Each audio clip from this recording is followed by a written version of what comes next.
ನಮ್ಮ ಜೀವಿತದಲ್ಲಿ ಪ್ರಾರ್ಥನೆ ಯಾಕೆ ಮಾಡಬೇಕಂತೇಳಿ ನಮ್ಮ ಜೀವಿತದಲ್ಲಿ ಪ್ರಶ್ನೆ ಬರ್ತೈತಪ್ಪ ಅಂತಂದರೆ, ಮೊಟ್ಟ ಮೊದಲನೇದಾಗಿ ನಮ್ಮ ಜೀವಿತದಲ್ಲಿ ನಾವು ನೋಡ್ತೇವೆ, ಪಾಪ ಪರಿಹಾರ ಆಗೋದಕ್ಕೋಸ್ಕರ ನಾವು ಪ್ರಾರ್ಥನೆ ಮಾಡಬೇಕೆಂಬುದಾಗಿ ದೇವರ ವಾಕ್ಯದಲ್ಲಿ ನೋಡ್ತೀವಿ ಅಂತೇಳಿರಿ. ಹಲ್ಲೆಲೂಯಾ.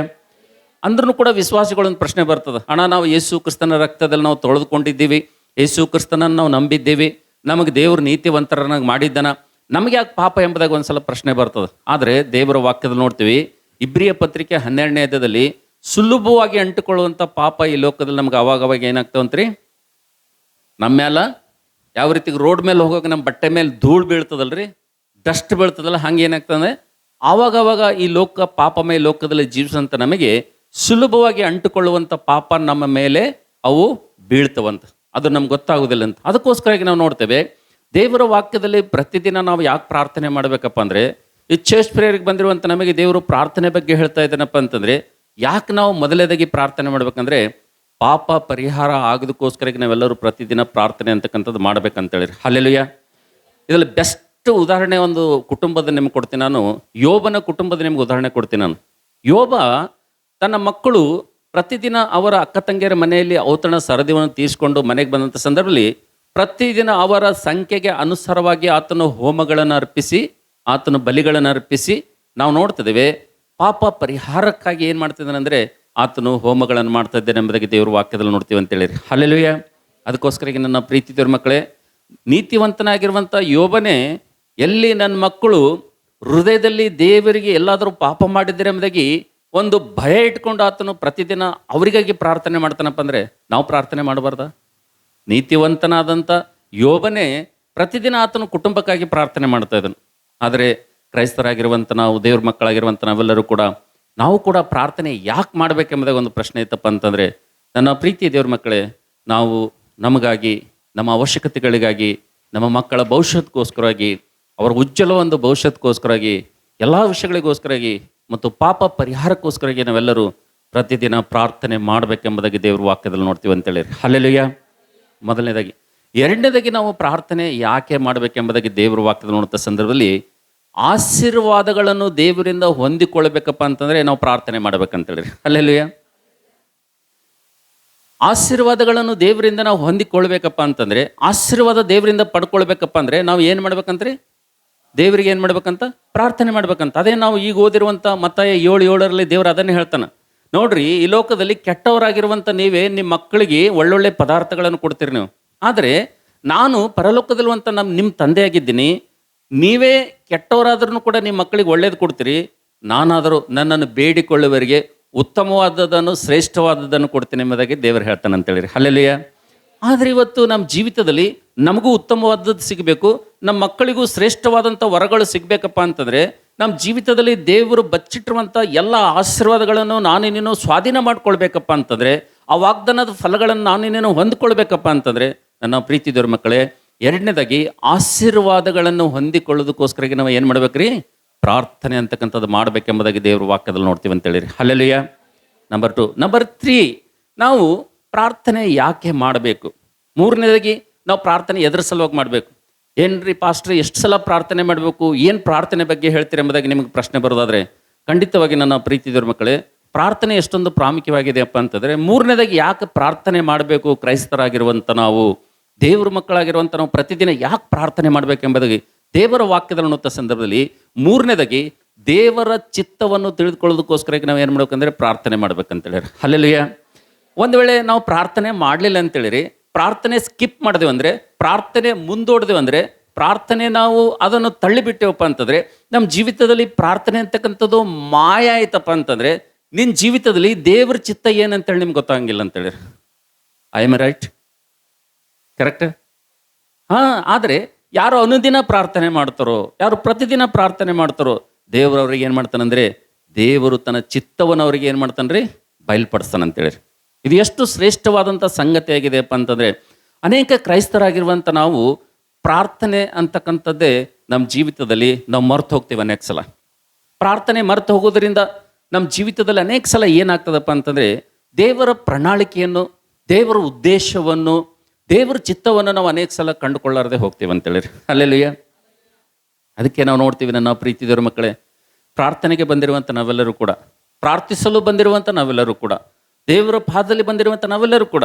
ನಂಬರ್ 3, ಮೂರನೇದಾಗಿ ಯಾಕೆ ಪ್ರಾರ್ಥನೆ ಮಾಡ್ಬೇಕಂತೇಳಿ ನಿನಗೊಂದು ಪ್ರಶ್ನೆ ಐತಪ್ಪ ಅಂತಂದರೆ, ದೇವರ ಚಿತ್ತ, ದೇವರ ಉದ್ದೇಶ, ದೇವರ ಪ್ರಣಾಳಿಕೆ ನಿನ್ನಲ್ಲಿ, ನಿನ್ನ ಜೀವಿತದಲ್ಲಿ, ನಿನ್ನ ವ್ಯಕ್ತಿಗತ ಜೀವಿತದಲ್ಲಿ ದೇವರ ಉದ್ದೇಶ ಏನಿದೆ, ನಿನ್ನ ಕುಟುಂಬದ ಜೀವಿತದಲ್ಲಿ ದೇವರ ಉದ್ದೇಶ ಏನಿದೆ, ನಿನ್ನ ಒಂದು ಸಂತಾನದ ವಿಷಯದಲ್ಲಿ ದೇವರ ಉದ್ದೇಶ ಏನಿದೆ, ಆತನ ಪ್ರಣಾಳಿಕೆ ಏನಿದೆ, ಯೋಜನೆ ಏನಿದೆ ಅಂತೇಳಿ ನಿನಗೊಂದೇಳೆ ಗೊತ್ತಾಗಬೇಕಾಯ್ತಪ್ಪ ಅಂತಂದರೆ ನೀನೇನು ಮಾಡ್ಬೇಕಪ್ಪ ಅಂತಂದರೆ ಪ್ರಾರ್ಥನೆ ಮಾಡ್ಬೇಕಂತೇಳಿರಿ. ಹಲ್ಲೆಲೂಯಾ.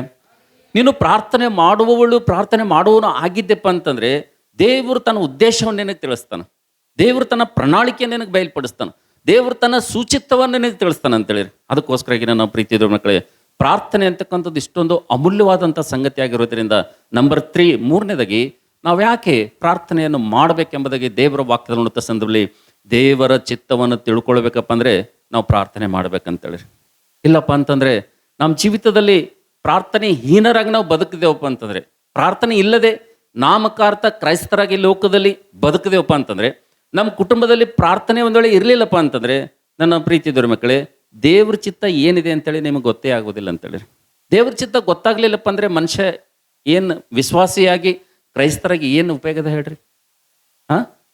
ಏನಾದರೂ ಪ್ರಯೋಜನ ಅದನ್ನ?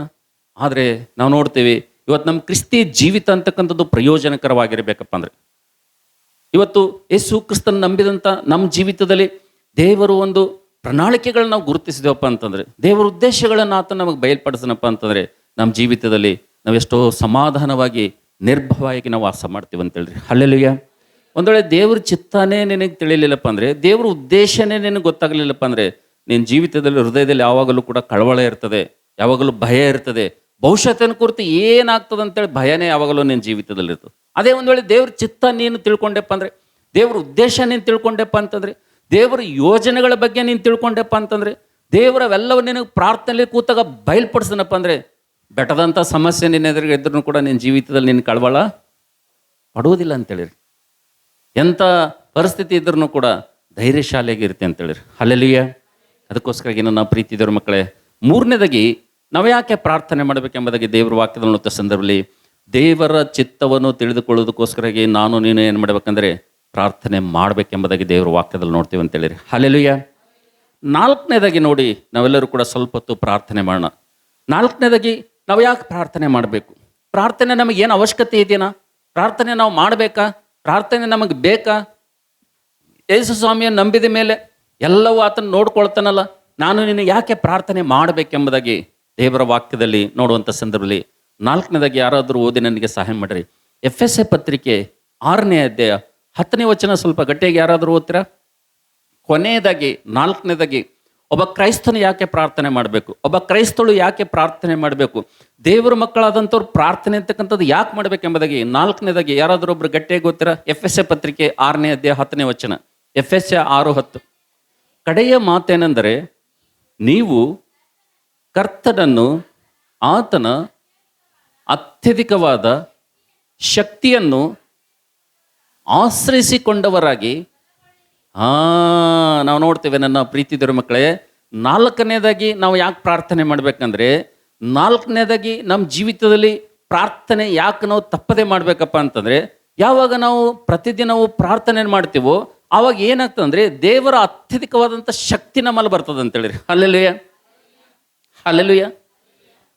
ನಾವು ಯಾಕೆ ಪ್ರಾರ್ಥನೆ ಮಾಡ್ಬೇಕಂದ್ರೆ, ಪ್ರತಿದಿನ ಒಬ್ಬ ಕ್ರೈಸ್ತಳು ಪ್ರಾರ್ಥನೆ ಮಾಡುವಂಥ ಅಭ್ಯಾಸ ಇತ್ತಪ್ಪ ಅಂದರೆ, ಪ್ರಾರ್ಥನೆ ಮಾಡುವಂಥ ರೂಢಿ ಇತ್ತಪ್ಪ ಅಂತಂದರೆ, ಪ್ರಾರ್ಥನೆಯಲ್ಲಿ ಮೊಣಕಾಲೂರುವಂಥ ಅಭ್ಯಾಸ ಇತ್ತಪ್ಪ ಅಂತಂದರೆ ಅವ್ರಿಗೆ ಬರುವಂಥ ಪ್ರಯೋಜನ ಏನಪ್ಪ ಅಂತಂದರೆ, ನಾವು ನೋಡ್ತೇವೆ ದೇವರು ಅತ್ಯಧಿಕವಾದಂಥ ತನ್ನ ಪ್ರಾರ್ಥನೆ ಶಕ್ತಿಯನ್ನು, ಪ್ರಾರ್ಥನೆ ಬಲವನ್ನು ಅವ್ರಿಗೆ ಕೊಡ್ತಾನೆ ಅಂತೇಳಿರಿ. ಹಲ್ಲೆಲೂಯಾ.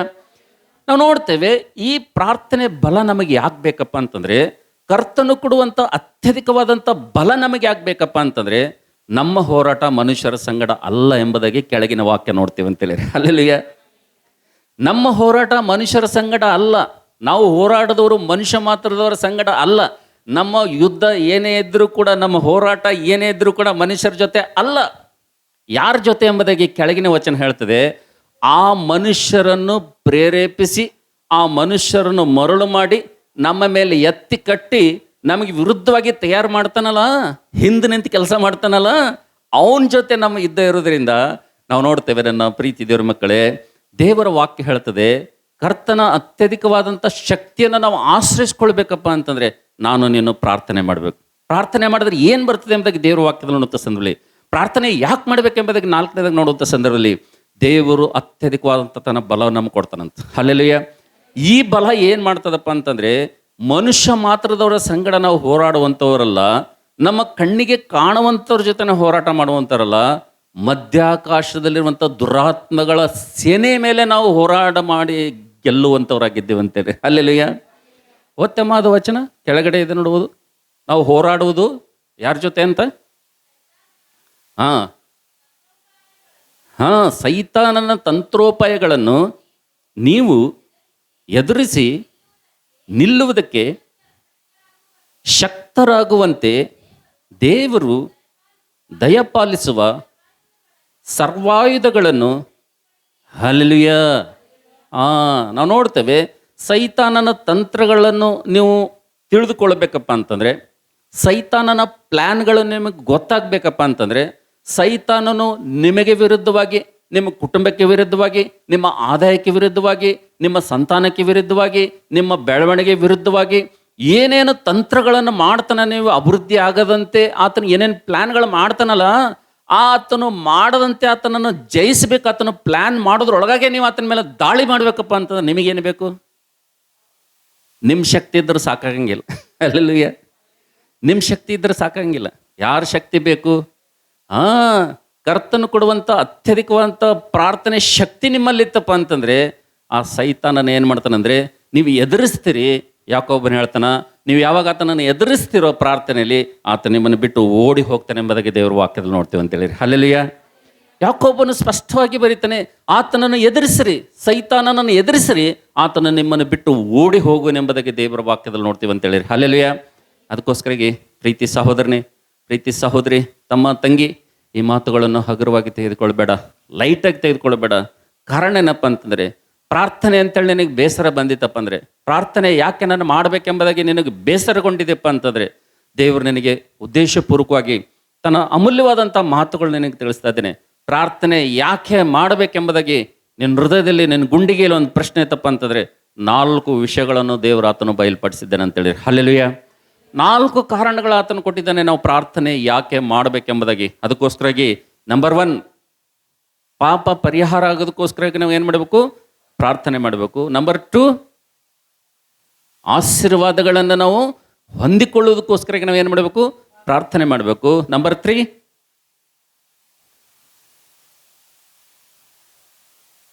ದೇವರ ಚಿತ್ತವನ್ನು ತಿಳಿದುಕೊಳ್ಳುವುದಕ್ಕಾಗಿ ನಾವು ಏನು ಮಾಡಬೇಕು? ಪ್ರಾರ್ಥನೆ ಮಾಡಬೇಕು.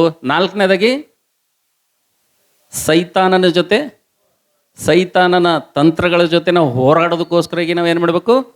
ಪ್ರಾರ್ಥನೆ ಮಾಡಬೇಕು. ಆವಾಗ ದೇವರು ಅತ್ಯಧಿಕವಾದಂಥ ಬಲವನ್ನು ಕೊಡ್ತಾನೆ, ಆತನ ಎದುರಿಸುವಂಥ ಶಕ್ತಿ ಕೊಡ್ತಾನೆ ಅಂತೇಳಿ. ಇಷ್ಟೊಂದು ಬೆನಿಫಿಟು ಪ್ರಾರ್ಥನೆಯಲ್ಲೇ ಇದೆ ಅಂತೇಳಿ. ಹಲ್ಲೆಲೂಯಾ. ಹಾಗಾದರೆ ಇಷ್ಟೊಂದು ಬೆನಿಫಿಟು ಪ್ರಾರ್ಥನೆಯಲ್ಲಿ ಇದೆಯಪ್ಪ ಅಂತಂದರೆ ನಾವು ಪ್ರಾರ್ಥನೆ ಸ್ಕಿಪ್ ಮಾಡ್ಬೇಕಾ? ಪ್ರಾರ್ಥನೆ ಮಾಡೋದು ಬಿಡಬೇಕಾ? ಪ್ರಾರ್ಥನೆ ನೆಗ್ಲೆಕ್ಟ್ ಮಾಡಬೇಕಾ? ಖಂಡಿತವಾಗಿಲ್ಲ ನನ್ನ ಪ್ರೀತಿದವ್ರ ಮಕ್ಕಳೇ. ಬನ್ನಿ, ನಾವೆಲ್ಲರೂ ಕೂಡ ಸಂಘ ಪ್ರಾರ್ಥನೆಗೆ ಬಂದಿರುವಂಥ ನಮ್ಮೆಲ್ಲರೂ ಕೂಡ ಮತ್ತೊಂದು ಆವರ್ತಿ ನಮಗೆ ಜ್ಞಾಪಕ ಕೊಟ್ಟಿದ್ದಕ್ಕಾಗಿ ದೇವರು ಮತ್ತೊಂದು ಆವರ್ತಿ ಪ್ರಾರ್ಥನೆ ಯಾಕೆ ನಾವು ಮಾಡಬೇಕೆಂಬುದಾಗಿ 4 ಅಮೂಲ್ಯವಾದಂಥ ಕಾರಣಗಳನ್ನು ಕೊಟ್ಟಿದ್ದಕ್ಕಾಗಿ ಬನ್ನಿ, ನಾವೆಲ್ಲರೂ ಕೂಡ ನಮ್ಮ ತಲೆಗಳನ್ನು ಬಾಗಿಸೋಣ, ನಮ್ಮ ಕಣ್ಣುಗಳನ್ನು ಮುಚ್ಚೋಣ, ನಾವು ಪ್ರಾರ್ಥನೆ ಮಾಡೋಣ ದೇವರಿಗೆ.